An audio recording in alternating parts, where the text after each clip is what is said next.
Mesdames, Messieurs, bonsoir. Vous êtes sur la télévision Labaris, c'est l'heure de la grande édition. Le bureau de l'Assemblée nationale a toujours incomplet. Le blocage dont s'accuse mutuellement la majorité et l'opposition parlementaire est toujours au rendez-vous.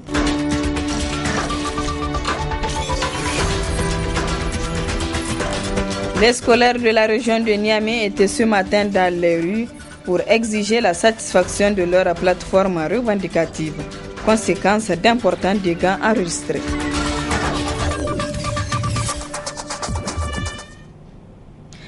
Mesdames, Messieurs, une fois de plus, bonsoir et bienvenue à cette édition d'information. Poursuite des travaux en plénière à l'Assemblée nationale, les élus du peuple ont tenté de compléter le bureau de cette institution ce matin.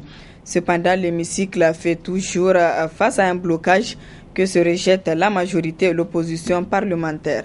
Le résumé de cette séance avec nos reporters Adam Soumana et Halidou Bourema.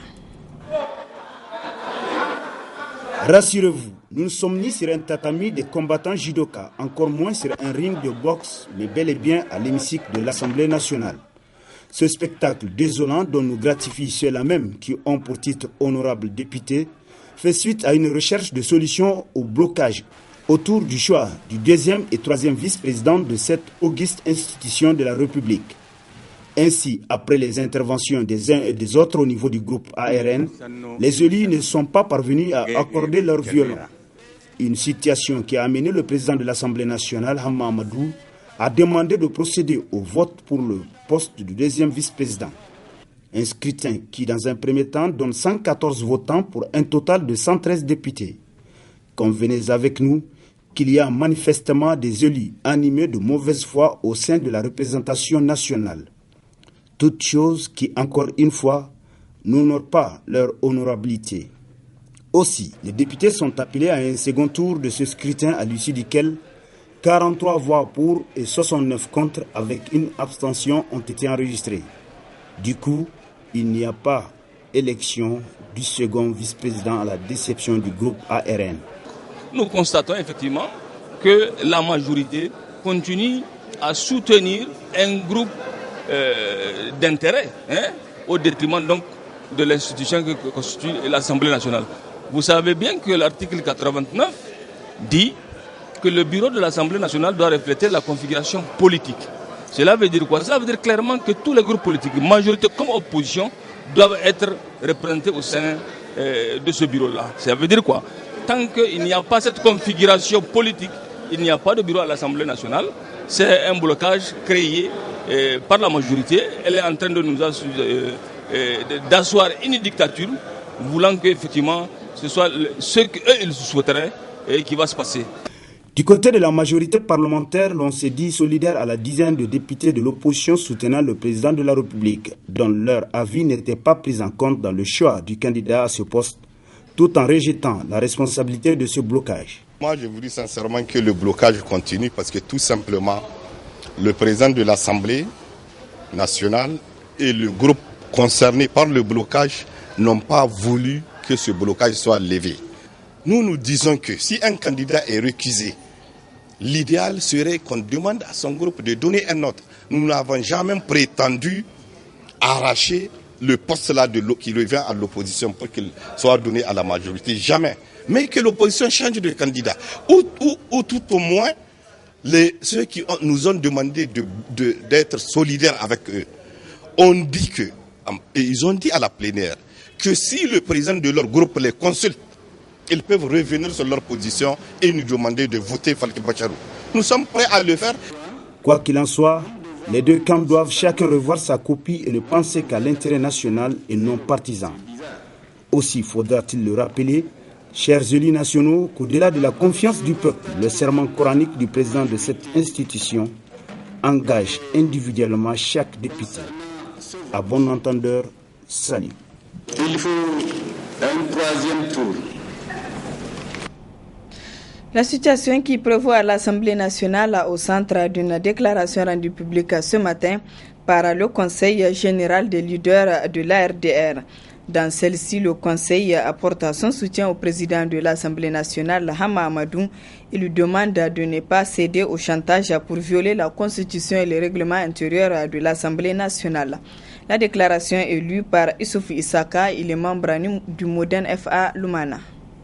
À regarder de près, on comprend aisément que pour empêcher aux Nigériens d'apprécier objectivement leur bilan négatif des 3 ans de gestion, le pouvoir actuel crée une crise artificielle pour focaliser les esprits sur autre chose. En effet, il est clair que le président Issoufou a échoué dans la réalisation du programme sur la base duquel les Nigériens l'ont élu, et il échouera inéluctablement dans la réalisation du nouveau programme qu'il s'est donné, celui qui vise à débarquer le président Hama Amadou. Monsieur le Président de la République, votre nouvelle initiative, l'initiative DHA, c'est-à-dire débarquer Hama Amadou, qui a remplacé l'initiative 3N, dans cette perspective, la majorité au pouvoir, manifestement en manque d'inspiration, s'est cru obligé de recourir au service de M. Ben Omar, démolisseur patenté de la démocratie, dont l'activisme domaniaque connu des Nigériens a déjà par 2 fois conduit notre pays vers le chaos. À l'ARDR, nous croyons à la démocratie et à la République. C'est pourquoi, en considération de tout ce qui précède, nous demandons 1. Au président Hama Amadou de ne pas céder au chantage pour violer la Constitution et le règlement intérieur de l'Assemblée nationale. 2. Au président des groupes parlementaires de l'opposition de ne céder à aucune pression visant à changer leur candidat au bureau de l'Assemblée nationale. Aux députés Amadou Salah et Falke Bacharou de se considérer déjà comme les 2 vice-présidents au titre de l'opposition au sein du nouveau bureau de l'Assemblée nationale. L'ARDR exprime sa ferme détermination à défendre ses droits consacrés par la Constitution. Elle demande en conséquence à toutes ces militantes, à tous ces militants, sympathisantes et sympathisants de se tenir prêts pour tout mot d'ordre à venir. Le Bureau Information Réclamation Lutte contre la corruption et le trafic d'influence a animé un point de presse ce matin. Objectif à présenter le rapport général du mois d'avril 2014. Il ressort de ce rapport que 55 plaintes et dénonciations ont été enregistrées par la ligne verte. Précision avec l'administrateur de la ligne verte, El Hadj Idi Abdou. Il ressort de cet examen les résultats suivants. Les plaintes qui font l'objet d'information, il y a 14. Les plaintes qui font l'objet d'investigation, 21. Les plaintes qui font l'objet de classement, 7. Les recommandations, 3. Le renvoi à la Halcia, 10. Voilà sur les 55 plaintes qui ont été examinées par le bureau, les suites qui ont été données. Maintenant, nous avons 21 plaintes qui font l'objet d'investigation. Et du 13 au 22 janvier 2014, le bureau a mené des investigations sur les terrains. Ces investigations ont concerné toutes les régions du Niger. Les plaintes faisant l'objet d'investigations sont réparties comme suit. Voilà leur répartition en fonction des régions. Niamey a 6 plaintes qui font l'objet d'investigation. La région de Tlaberi a 2. La région d'Agadez a 1 plainte. La région de Dosso a 1 plainte. La région de Difa a 1 plainte. La région de Tawa a 6 plaintes. La région de Maradi a 2 plaintes. La région de Zender a 2 plaintes, ce qui fait les 21 plaintes qui font l'objet d'investigation. Aussi, nous saisissons cette phase d'investigation pour évidemment, une fois, parce qu'on les catégorise à région. s'il y a 2 plaintes qui font l'objet d'informations dans la région de Zender, par exemple, une fois le comité à Zender, il appelle les auteurs de ces plaintes pour qu'ils le retrouvent et il leur explique pourquoi ce qu'ils n'ont pas compris et qui a fait qu'ils ont évidemment déposé leur plainte. Et il y a eu 14.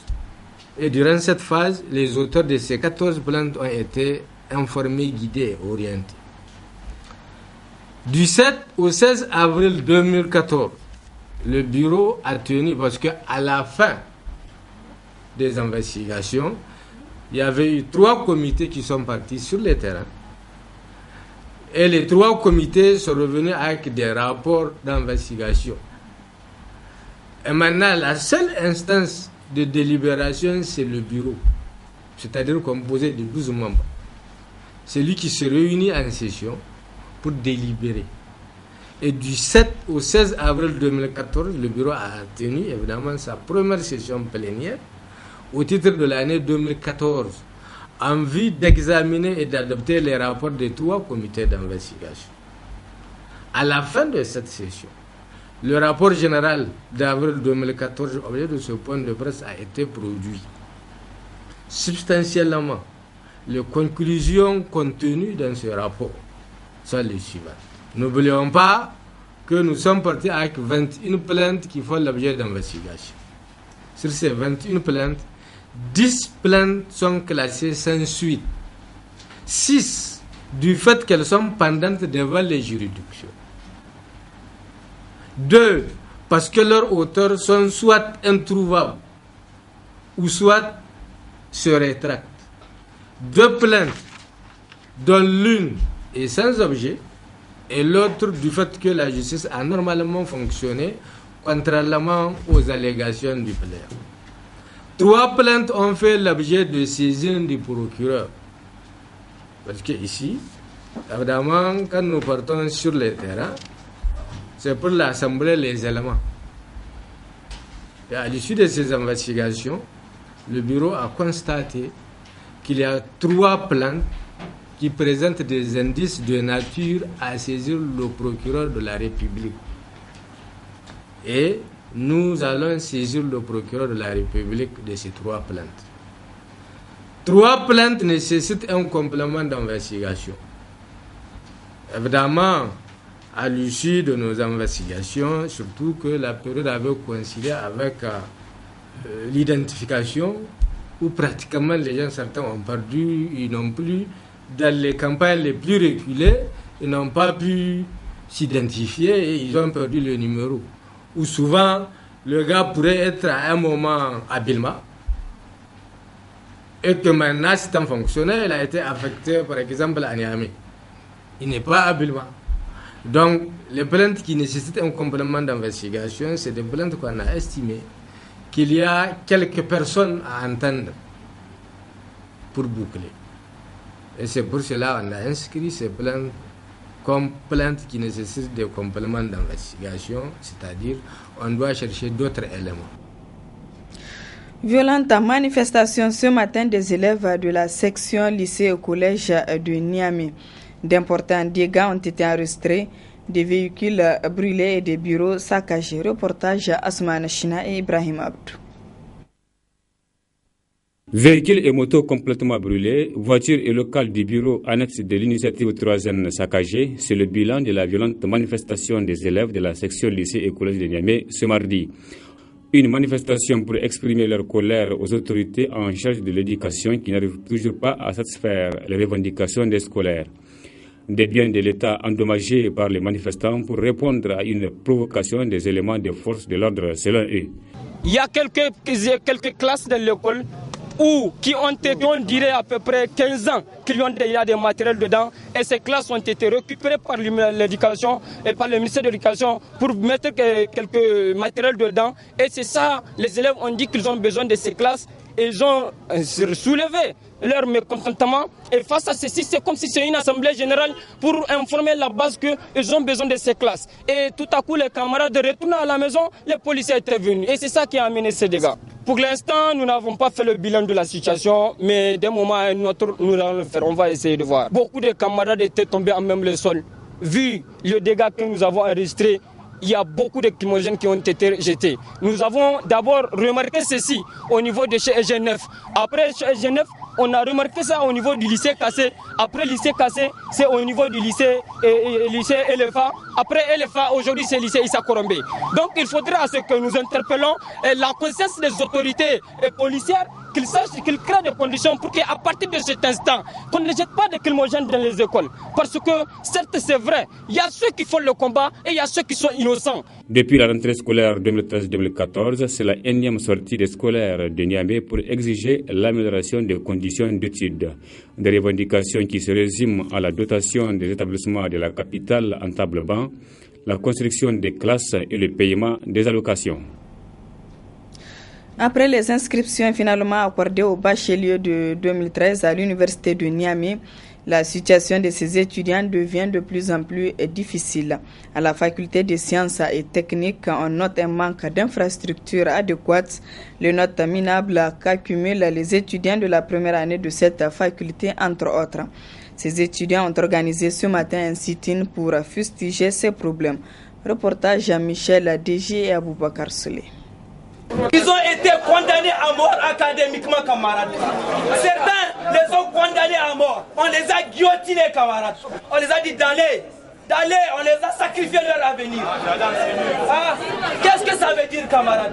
Est-ce que c'est normal cela? Non. Est-ce que nous devons rester silencieux par rapport à ça? Il s'agit d'une manifestation qui fait suite au boycott des cours déjà organisés la semaine passée par les étudiants de cette faculté qui continuent à exprimer leur indignation face à la sévérité de leurs enseignants et le courroux des responsables de leur administration qui, affirment-ils, sont à la base de l'échec académique de leurs camarades.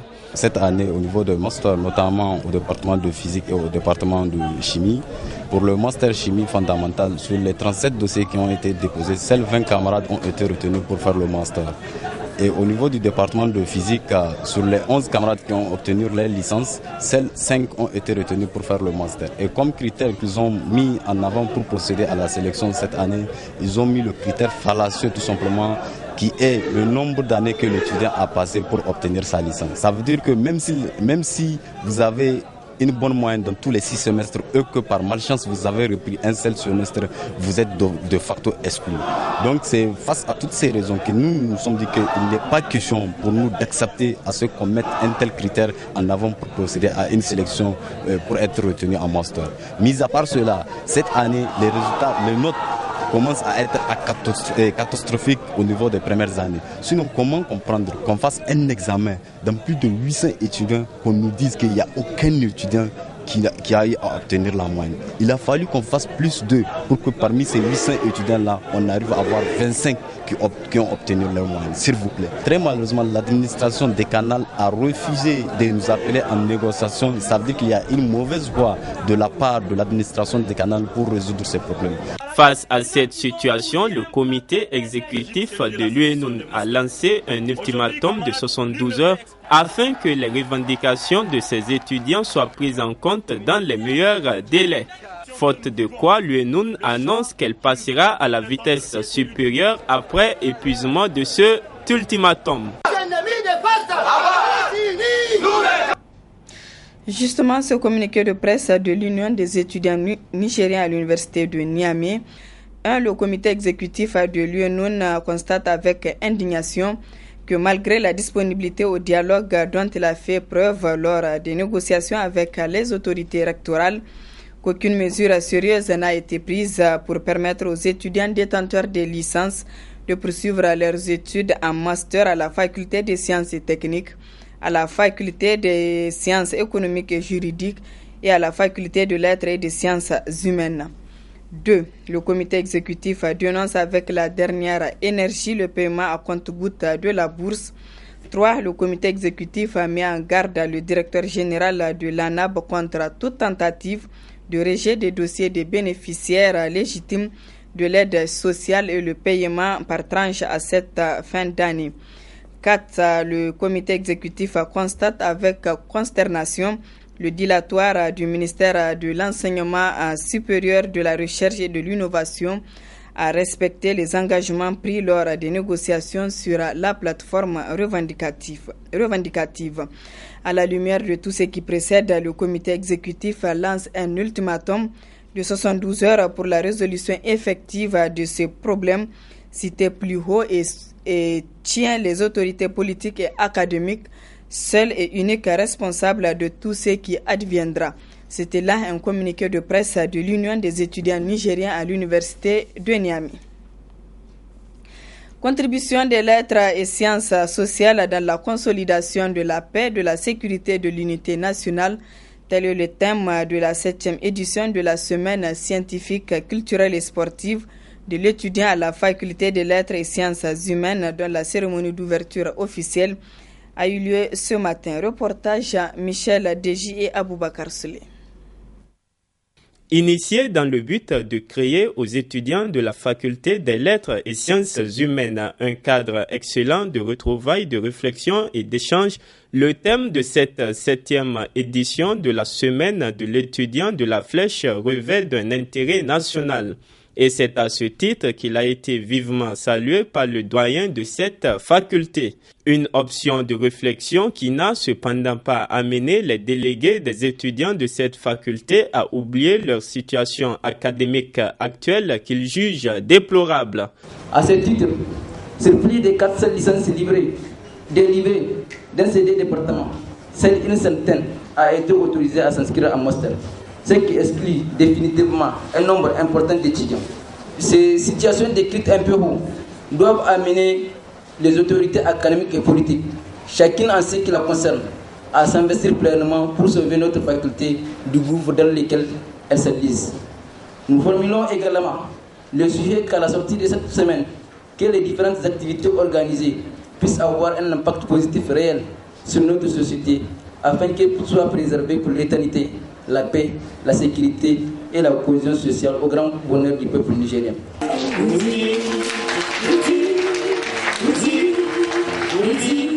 3 jours durant, plusieurs activités scientifiques, culturelles et sportives en lien avec ce thème seront organisées dans le but d'atteindre les objectifs escomptés à cette semaine estudiantine.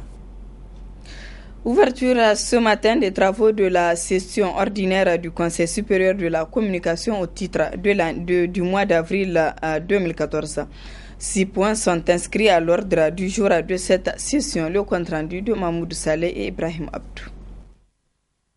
6 points sont à l'ordre du jour de cette 12e session ordinaire du Conseil supérieur de la communication, dont entre autres examen et adoption du procès verbal de la session ordinaire du mois de mars. Les informations sur le Conseil supérieur de la communication, l'examen et l'adoption du projet de délibération fixant les modalités de création, d'installation et d'exploitation des services de radiodiffusion sonore privés et associatifs.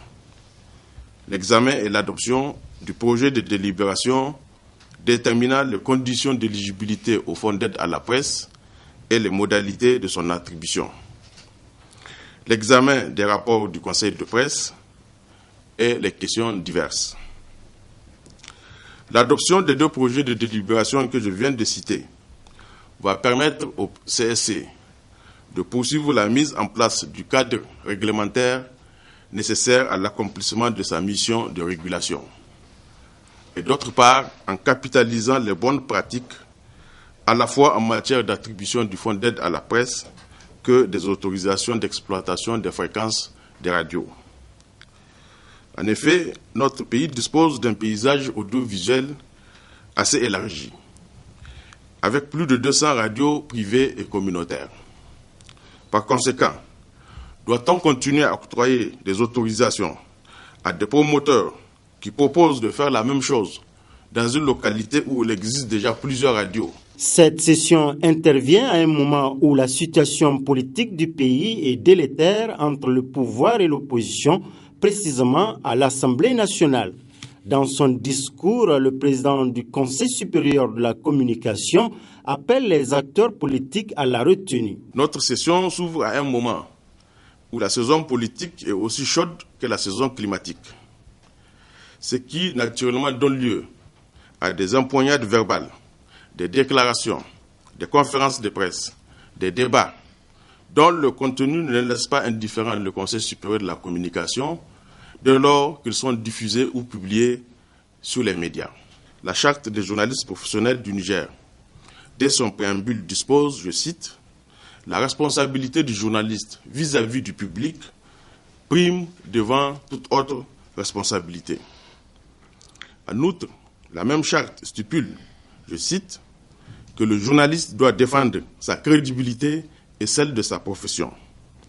À cet égard, il doit éviter toute liaison avec un groupe susceptible de mettre en cause cette crédibilité. En tout état de cause, le Conseil supérieur de la communication, conformément à ses attributions, va veiller en toute indépendance, dans la transparence et l'équité, au respect strict des règles éthiques et déontologiques. La présente session du CSC, la 3e au titre de l'année 2014, durera 5 jours. Voilà, mesdames, messieurs, ici s'achève ce journal. Merci à vous de l'avoir suivi.